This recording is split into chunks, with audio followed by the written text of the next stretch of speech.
Welcome to another episode of Education Talks at Sharjah Private Education Authority. Today, I am very delighted to host Professor Alexandra Allan, Head of the School of Education at Exeter University. First, I would like her to start by introducing herself and the work that she is doing. Professor Alexandra, it's a delight to have you here with us. Thank you very much for the invitation. It's lovely to meet you. As you've already said, I'm Head of School of Education at the University of Exeter. I'm a lecturer, I'm a researcher. My research interests probably best fit within the field of the sociology of education. What I'm really interested in is inclusion and inequalities in education. I've been doing a lot of work, for example, around academic achievement. So how young children understand themselves as particular types of achievers, whether they think they can be recognised as successful or not in academic achievement. That's what I'm really interested in. I'm also very privileged to be a member of the Board of Trustees for the Sharjah Education Academy. So it's great to be here with you in Sharjah for this talk. Well, thank you for that very impressive intro, I must say. So starting off with my first question, in your view, what makes a good business person for someone who is in their early 20s in the UAE or in the world right now? And what do you think are some critical attributes and skills that that person must have? Well, there's been a lot said in the last 20 or so years about 21st century skills and how we can work with young people to really develop skills that they need right now. And depending on which list that you look at or which body of research kind of backs these understandings of these 21st century skills will depend on what skills are listed there. But many of them contain similar sets of skills. For example, you may have heard of things like the 4 C's. So we think about critical thinking, communication, collaboration, creativity. Those are often skills that are thought to be really relevant today and really needed by young people moving out into the workplace from education. And I've got a lot of time for those, and there's a lot of research evidence which suggests those are skills that are really needed in young people.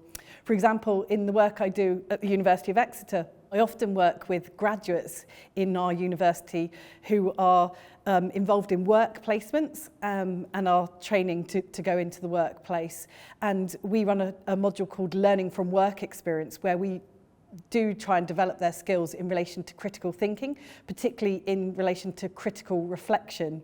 And much of what I teach them is based on kind of the work of John Dewey, Donald Shun, who would say that actually we can't just apply knowledge to problems, because sometimes, particularly in the kind of very complex world that we live in at the moment, we don't even know what the problem is. So it's not like we can look for an answer in a book. We have to do something else. We have to learn from our experience. And that's the sort of skill, the kind of critical reflection, critical learning from experience that young people need these days. So that's the sort of thing that I'm talking about readily with our students. I've got other colleagues in my department, though, who have a lot of interest in creativity and thinking about what it means to develop young people to be creative thinkers in today's society. For example, they've done a lot of work around what we might call creative pedagogies. So how can we engage young people in risk-taking, in problem-solving, those sorts of things. They've got a very interesting project at the moment, which is looking at how the arts and how science can come together and how young people can be encouraged to draw from both of those different disciplines to provide solutions to problems. So I think what that says is the importance of creativity and keeping on thinking about what we mean by creativity and how those skills can be developed and nurtured with young people today, but also says something around how young people need to think beyond subjects, beyond boundaries and beyond disciplines. So to be able to work in that kind of transdisciplinary way to come up with the solutions for the really complicated questions that they're faced with today. So following up on my previous question, what do you believe in the future, in 10 years' time, what would make a good employee or business person? It's really hard to predict the future, isn't it? And I think it's particularly hard at the moment because we just feel like we've come out of the pandemic and we've been through a time of real change, kind of really momentous. And if we'd have said 10 years ago what would have just happened to us, I don't think we'd have predicted it. So it does feel hard to predict what might be important in 10 years' time. But we've certainly learnt something from the pandemic, which I hope we will take into the future. For example, we've learnt about the importance of technology, people's access to that and developing their digital skills. I don't think that's something that's going to diminish or go anywhere. I think we've also learnt something from the pandemic about the importance of interaction, or what people might call interpersonal skills. Certainly within education, which is obviously where I'm based, we've seen how important it is for teaching professionals to develop those skills, and how young people in schools really were impacted by the lack of interaction over the pandemic when we were in periods of lockdown. So I think those are two things that we've probably learnt, and I can see them being really important in the future. I'd also probably turn to educational history for some lessons and say one of the things that it teaches us is that actually things don't always change as much or as quickly as we think they do. So some of the skills that we might see as new probably have been around for some time. One example I'd give of that is kind of having a global mindset or global competency. It's something we tend to think of as quite new and very necessary for young people in the 21st century, probably because we think of the kind of mobility we have and the way in which young people move across the globe. It's certainly something that the pandemic has brought to our attention. You know, we're living in times where there are global problems and we need global solutions. But when we look to kind of educational history, the research that's been done, we can see that actually people have been talking about these kind of global skills. They often referred to them as a form of cosmopolitanism. Right back in the ancient Greeks, they were talking about these sorts of skills. Also, when we think about PISA, which is the international student assessment program, those kind of comparative surveys have actually been being talked about for a long, long time. So some historians have pointed back to 1817 as a time when those sorts of things were first talked about. So I would hazard a guess that in 10 years' time, some of the skills that we already hold as quite important for young people and have been around for some time, like this global mindset, global competency, will still be just as important. We might think about it differently and we might address it in different ways, but I think it will still be one of those things that will be very important. So how do you think that nurseries and K-12 private schools should restructure, reorganize their programs in order to fulfill their future needs? Another big question, very hard. I guess the first thing I'd say is there's probably no one solution to that. And I wouldn't do justice to the question if I suggested there was one answer to that today. But coming from my area of interest, which I've already said to you is around academic achievement, I'd probably answer your question in relation to that area of thinking and say one of my concerns about nurturing these skills, the skills that I think are really important, are that they are not often focused on in schools or in curriculum in schools across the world today. So there has tended to be a real value placed on high stakes testing, on assessment in schools, and probably even more narrow than that, really on student outcomes and their attainment, so exam results, for example. And I think that overemphasis, or that sole focus on assessment, is something that's been quite dangerous and has meant that some of the other skills that we might want to value, things like empathy, things like critical thinking, those sorts of things which I've suggested are really important for the future and for addressing the big challenges of today, things like climate change, for example.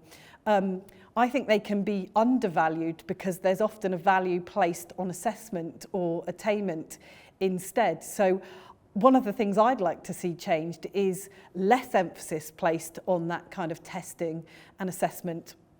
There's been a lot of really interesting research in this area. Some of it has talked about the kind of tyranny of numbers, or people have talked about the quandary of quantification. And all they mean is, there is that real focus on student test scores, meaning that other things have been left out of the picture. And that has a real impact on teachers. Sometimes it can have a positive impact. So some teachers find that they are looking at achievement and attainment more and are able to have more conversations with teachers, and that aids their learning. It aids their skills in data literacy, but it can also be really problematic in that it kind of diminishes the need for real professional judgment amongst teachers. It can be seen to diminish their autonomy in the classroom, and like I say, devalue other aspects of learning. So I'd say potentially less of a focus on assessment and attainment, and thinking about learners in the whole. So by that, I mean we could be thinking about the way learners enjoy being in school, being in educational institutions. We should be thinking about their well-being. For example, I'm involved with some colleagues in Exeter at the moment thinking about young people and their mental health. We know a lot about the pressures that young people are under in relation to testing, but there's still a lack of research which has really explored what student experiences are, both in relation to that testing and how that translates into kind of mental health challenges or issues. And I think I'm a really keen proponent of inclusion and inclusive practices, and so I'd want to see that more readily taken up in schools. So thinking about the ways in which we can include all learners and in a whole sense. So again, there have been ways in which we've thought about doing that in the UK and tried to practice that. So for example, thinking about subjects where we might work with young people to understand inclusion and equality, things like citizenship education, for example, or a personal, social and emotional kind of curriculum. But I think what research has shown is we can't just put it in an individual subject. Actually, this has to be a whole school approach to this issue. It has to be at the heart of what schools and teachers do and think about and practice every day. So I'd really want to see those kind of principles taken up. I don't think that they are luxuries. I think they're really important. If you get equality issues right, if you get well-being right, then achievement and attainment will follow. And you've mentioned inclusion, which I think is a really important topic. So in your opinion, what do you think can schools do as a first step to start the inclusion process? I think the really important thing that I would suggest for schools is to understand their schools and understand the culture of their schools. So that's the first thing I'd suggest that senior leaders, head teachers do, is really understand who their pupils are, what's it like being in the school, what are pupil experiences. So really understanding what the challenges are, what the issues are, and then putting together a kind of plan. There's some really good resources out there as well, developed by academics across the world. There's UNESCO reports, there's research reports which produce kind of a list of indicators that leads and teachers can use to say, am I achieving these things in my school? Is it really an inclusive place for these young people to be? How can we do better? How can we keep improving in that respect? So in concluding this interview, in your opinion, what should private schools who want to lead the future of education do to prepare? I think without a shadow of a doubt, I would say the most important thing they could do is invest in their teachers. So it's really about the training, the development, the continual professional development of teachers. I think it's really widely acknowledged. We've got lots of research evidence which suggests that the most important thing that makes a difference in relation to pupil attainment, pupil achievement, is high quality teaching. So therefore, it goes without saying that you really need to invest in the training of your teachers to really make sure that they are experts in that. Alongside that, Obviously, you might expect this from me as a university researcher. I'd say that research is so important. And I mean that in the sense of schools engaging in their own research, collaborating with researchers, conducting their own research in order to prepare themselves, to know what the challenges are, to know their schools, know their contexts. But I'd also say that research is really important in relation to teacher education and teacher development, because it should be really at the heart of what teachers do, and they need to understand what the challenges are around them, what works in their own practice. So for example, in Exeter, when we are training teachers and we've got a big teacher education programme, we refer to our teacher education as the Exeter model, and it's really very much a research informed practice. The programme itself is built on research, it's informed by research. The content that we use as part of the programme is very much informed by research, but we're also actively training teachers as researchers to really think about how they can understand what works in practice, and be the experts in their own educational practice. So invest in your teachers, invest in research, and you'll be well prepared for the future. Yes, of course. Mm-hmm. And is there anything you would like to add that we may have missed? Nope, I think that's it. Oh, thank you. Well, thank you for your time, Professor Alexandra. It has been great hosting you, and thank you for your time. Lovely to meet you. Thank you. And with that, I would like to conclude our education talks, and thank you all for listening, and we hope to see you in another episode.